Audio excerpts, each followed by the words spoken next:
Hi, everybody. So we are starting Module 2 now, and the first subject that we're going to talk about are cells. So if you remember from the very first PowerPoint, we talked about the order of life, and it went from the atom to the molecule, and then kind of the next level up is cells and parts inside of cells. So that's what we're going to be talking about next. And we're going to talk first about the outside of cells, and then we'll talk about what's inside of the cells. So remember, cells are the basis of life. So all living things are composed of either one cell or many cells. We're multicellular. So we're composed of many cells, but regardless of what type of organism you are, there's a lot of commonalities with cell structure and how cells work. So we're going to talk about how things work at the cellular level. But remember, your body is all cells. So everything that you're able to do is because of the function of individual cells. So that's what we're going to focus on for a bit in this semester, is how individual cells work.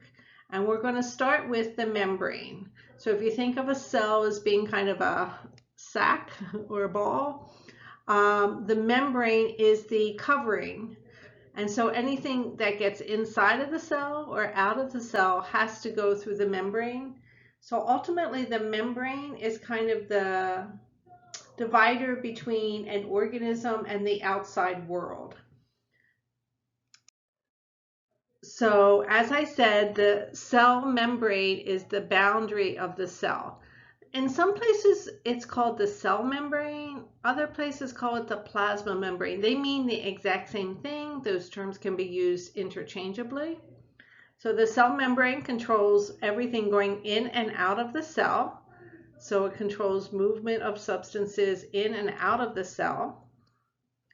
And so it has a unique structure that helps it to control the movement of materials in and out of the cell.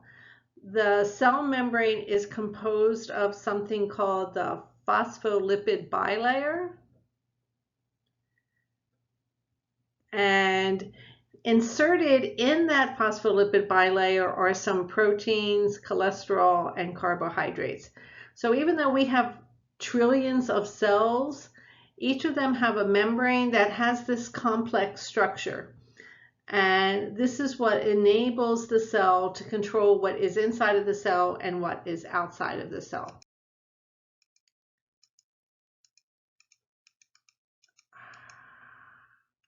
So all cells have a cell membrane, and their structure is pretty much the same whether you're a bacteria or a plant or an animal or a human. The cell membrane has a common structure, and it separates inside of the cell. The inside of the cell is called the cytoplasm, and then the outside of the cell, which has a couple different names, and we'll talk about that. The major component of the cell membrane is called a phospholipid bilayer. So as you can kind of guess from the name, it's a lipid and it's a bilayer. So it's kind of two layers of lipid. And I'm going to, I don't know why it's doing that. Okay, so the structure of the phospholipid bilayer, which again is the major component of all cell membranes, bacteria, plants, animals, fungi. And so it's two layers of phospholipids. And phospholipids are a special type of lipid. We talked about lipids in Module 1, and one of the lipids I mentioned was triglycerides. And if you remember triglycerides, it was a molecule of glycerol with 3 fatty acids attached to it. And that was a triglyceride. Most of the fat we eat are triglycerides, and all of our storage fat in our body are triglycerides. A phospholipid is a variation of a triglyceride. And so it only has 2 fatty acids, and then instead of the 3rd fatty acid, it has something called a phosphate group. And so this is a structure here of a phospholipid.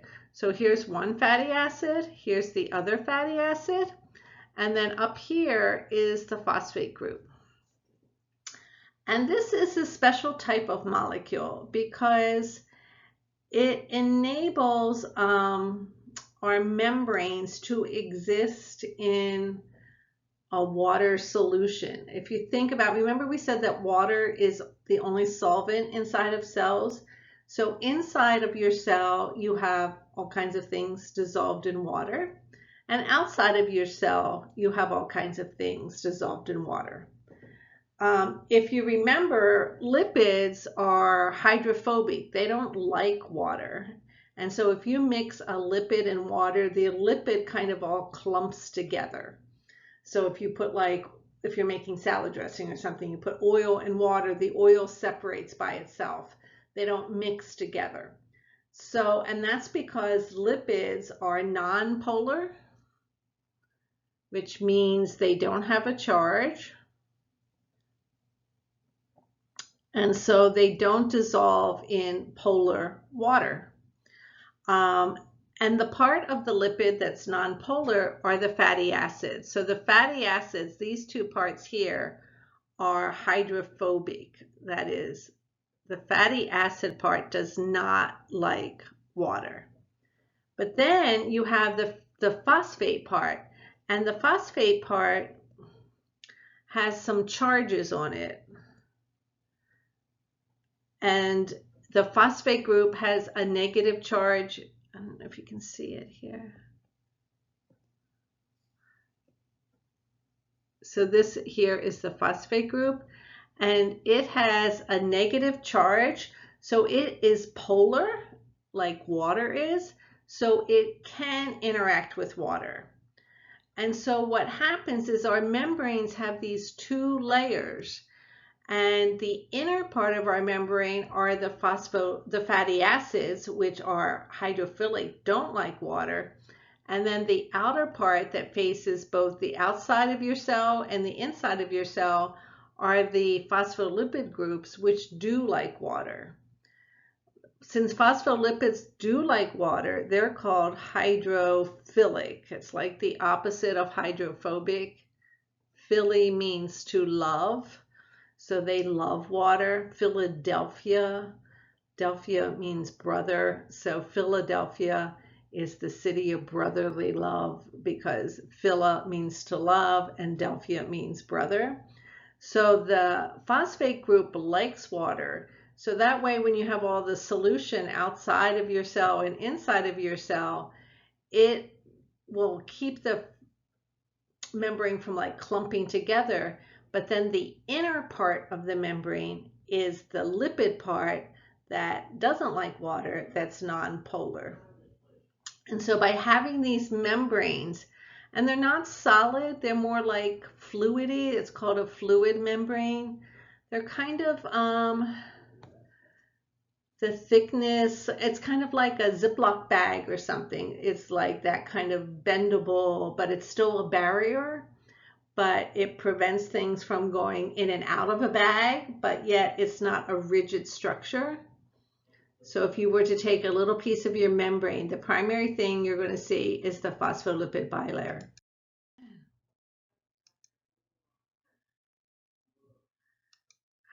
I don't know why it's doing this line by line, but it is.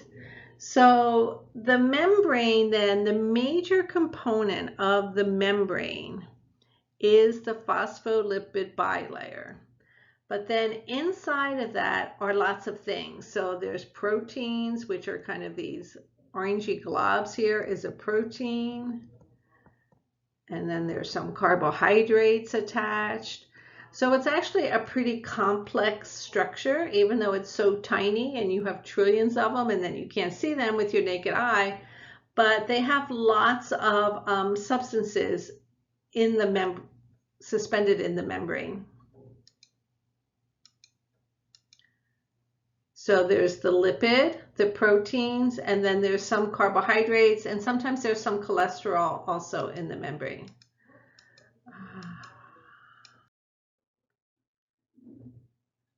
So this is just a close-up of one little piece of membrane. This part here is the phospholipid, and you see these little schematics a lot for a phospholipid, where this is the phosphate group and these are the fatty acids. And so you see that abbreviation a lot. So when you see that, that means, so here's your phospholipid bilayer, here's a protein, and then there's some cholesterol interspersed. So all of your membranes have these complex structures. So the protein component of the membrane is, I don't know why this is doing it so weirdly. The proteins that are embedded in the phospholipid bilayer have lots of different functions. And I'm just going to mention some of those functions. I'm going to go to the next slide because it has a picture, and I'm going to go through these same 6 functions. But I'm going to use the next slide because it has a picture versus all the words. So some membrane proteins are what's called a channel protein. As kind of that name applies, is that they provide a channel through the membrane.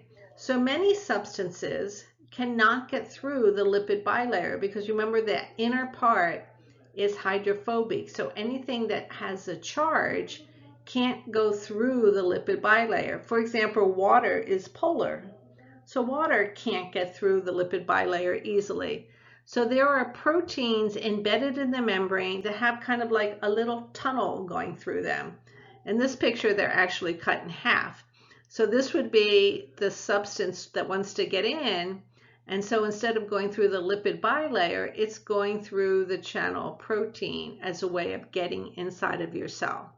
So lots of substances that need to get into our cells or out of our cells use a channel protein. We'll talk about a little bit later in the semester that one genetic disorder, oops, this is too dark, cystic fibrosis is a defect in a channel protein that causes all the problems associated with cystic fibrosis. Sometimes there's another specialized protein that moves things in and out of cells. It's called a carrier protein. It's slightly different than a channel protein, but it's the same idea. It specifically moves some substance across the membrane. When we talk about how things get in, we'll talk more specifically about carrier proteins. A third type is called a cell recognition protein. And these are proteins that are embedded in your membrane. They usually have a carbohydrate attached to them. So this little chain here is a carbohydrate.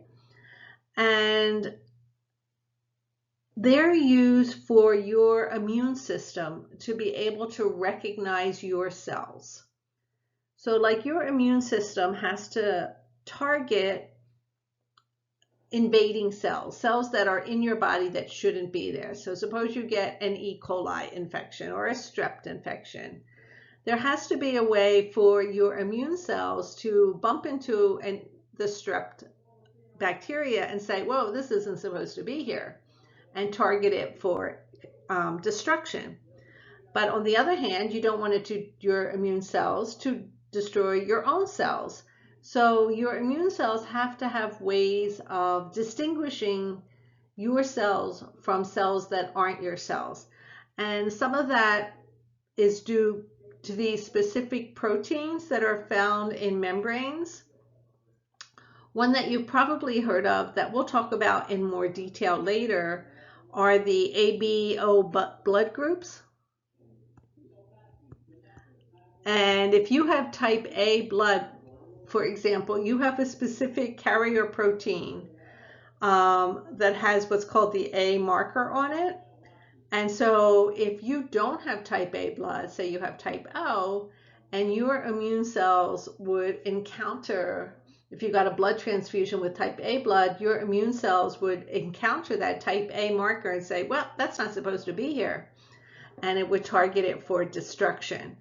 And when they talk about people getting tissues matched for transplants, for example, that's what they're checking. They're checking these target proteins to try to have them as like to the donor and the recipient of the transplant as much as possible, because then they're less likely to be rejected.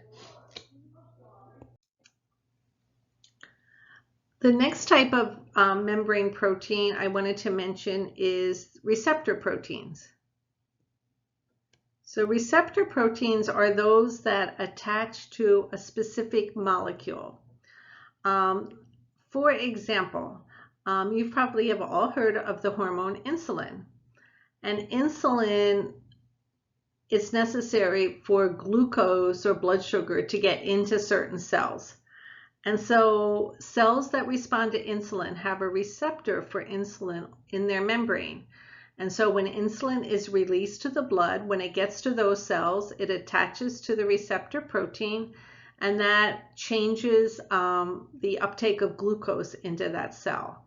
So if it doesn't have a receptor protein for insulin, then insulin doesn't do anything when it goes to those cells, because it's not able to attach to those cells and get in. Another type, the fourth type of membrane protein, and we'll be talking a lot more about these in the next couple weeks, is that some proteins are enzymes. And enzymes are special proteins that are involved in or needed for chemical reactions. For example, if you were to eat lactose, if you had some milk and you had lactose, in order for you to absorb that, remember lactose is a disaccharide, you have to break it down to the two monosaccharides, glucose and galactose, in order for it to be absorbed. So in your small intestine membrane, there is an enzyme called lactase.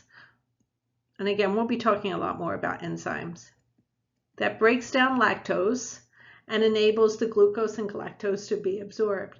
If you don't have that enzyme, you can't break down lactose, and it can cause discomfort and make you feel sick.